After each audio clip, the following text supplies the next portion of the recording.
कि हमारे पास कोई ऑब्जेक्ट अगर रेस्ट में है, कोई ऑब्जेक्ट अगर मोशन में है, वो तब तक अपनी पोजीशन में ही रहेगा जब तक उसको कोई एक्सटर्नल फोर्स नहीं मिल जाता है। ये मैंने फर्स्ट लॉ बताया था, सिंपल।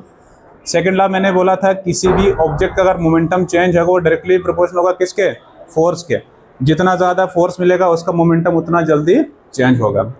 और मैंने ये बताया था कि मोमेंटम होता है क्या है, it is the product of mass and velocity. ठीक है, आज हमारा लास्ट लॉ है, that is known as the Newton third law of motion, जो कि बहुत ईजी है और डेली लाइफ में ये यूज़ होता ही होता है। जहाँ पे कोई दो ऑब्जेक्ट आपस में कंटेक्ट में आएंगे वहाँ पे आपका न्यूटन थर्ड लॉ लग जाना है। ठीक है, अब यहाँ पे क्या है कि न्यूटन थर्ड लॉ क्या बोलता है, every action there is an equal and opposite reaction. आपके पास कोई भी एक्शन कर रहे हो, आपका उसके बदले में बराबर क्या मिलेगा, आपको रिएक्शन मिलेगा। ठीक है, the action and reaction always act on two different objects.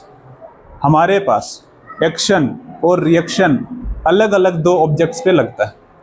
मान के चलो मैंने दीवार पे फोर्स लगाई, जोर से मारा, तो मेरा फोर्स किसके ऊपर लगा, दीवार के ऊपर। दीवार ने किसके ऊपर लगाया, मेरे ऊपर लगाया।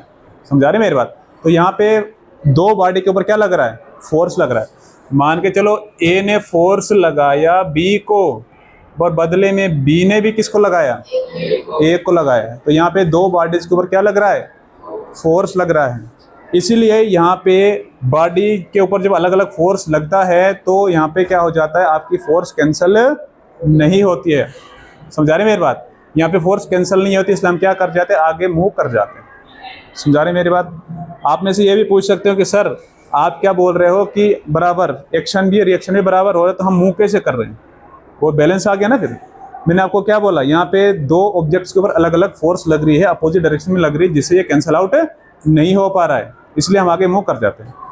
अब न्यूटन थर्ड लॉ की एक एग्जांपल मैं आपको बता रहा हूँ। यहाँ पे क्या है, वॉकिंग। हम जब वॉक करते हैं हमारा फुट तो क्या करता है, मान के चलो ये हमारा फुट है, ये बैकवर्ड फोर्स लगाएगा और नीचे ग्राउंड जो है आगे की तरफ फोर्स लगाएगा। तो आगे आप क्या करने लग जाओगे, मूव करने लग जाओगे। लेकिन यहाँ पे फोर्स क्या होता है, इक्वल मैग्नीट्यूड का होना चाहिए। यहाँ पे इक्वल मैग्नीट्यूड का फोर्स लगता है, मतलब जितना फोर्स आपके पैर ने लगाया ग्राउंड को, उतना ही फोर्स ग्राउंड ने किसको लगाया, पैर को लगाया है। तो आप क्या करने लगे, आप आगे मूव कर गए, वही लिखा है। अब एक्शन कौन करेगा, फुट पुशेस रोड बैकवर्ड। आपका नीचे रोड है, अब फोर्स लगाओगे, आप बोलोगे सर रोड पीछे क्यों नहीं की, इसका मास बहुत बड़ा है इसलिए आपको दिख नहीं रहा। अगर आपको इसका अच्छे से देखना होगा तो मैंने क्या बोला था कल, किस पे जाना है, कौन सी होती है जिसके ऊपर हम क्या करते हैं, ट्रेडमिल होती है। ठीक है ना, और उसके ऊपर आप जाओगे, जैसे आप रेस्ट में ऑन करके नहीं, रेस्ट में जाओगे तो जैसे आप आगे चलने की कोशिश करोगे, ये उसको पीछे फोर्स लगेगा, आप आगे खुद ही चलने लग जाओ। ठीक है, दूसरा हमारे पास आपने पीछे की तरफ फोर्स लगाया, वो आप क्या कर रहे हो, एक्शन कर रहे हो, और बदले में रोड ने आपको क्या किया, फोर्स दी, एग्जर्ट फोर्स की फुट के ऊपर, आप आगे चले, वो क्या हो गया, आपके पास रिएक्शन हो गया। दूसरा होता है स्विमिंग। सब स्विमिंग करते हैं, हम जब क्या करते हैं, स्विमिंग करते हैं तो पानी को ऐसे काटते हैं, पानी को पीछे करते हैं, ठीक है ना, और पानी हमें आगे फोर्स लगा दे। जितना हमने पानी को पीछे फोर्स लगाई उतना हमें पानी ने क्या कर दिया, आगे फोर्स लगा दी, हम आगे स्विमिंग कर लेते हैं। वही है कि स्विमर क्या करते हैं, वाटर को पुश करते हैं बैकवर्ड, पानी को मैं पीछे पुश करूंगा बैकवर्ड, वो मैंने क्या किया, वो मैंने एक्शन किया, और पानी ने मुझे आगे धक्का दे दिया, वो मैंने क्या किया, वो मुझे रिएक्शन मिला। वही लिखा मैंने कि water exert force on swimmers forward, जो हमारे पास क्या है, रिएक्शन। दूसरा होता है रिकॉइल ऑफ गन।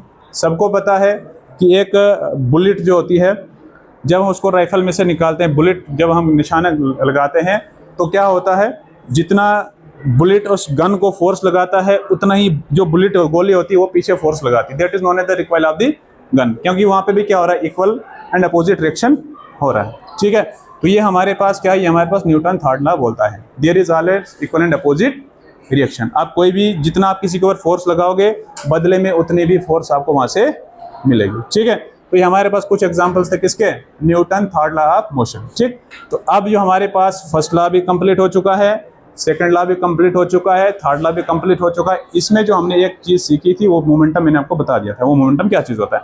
अब लास्ट टॉपिक हमारा बच रहा है, that is known as the law of conservation of momentum. ठीक है, उसको हम कल आगे एक्सप्लेन करेंगे।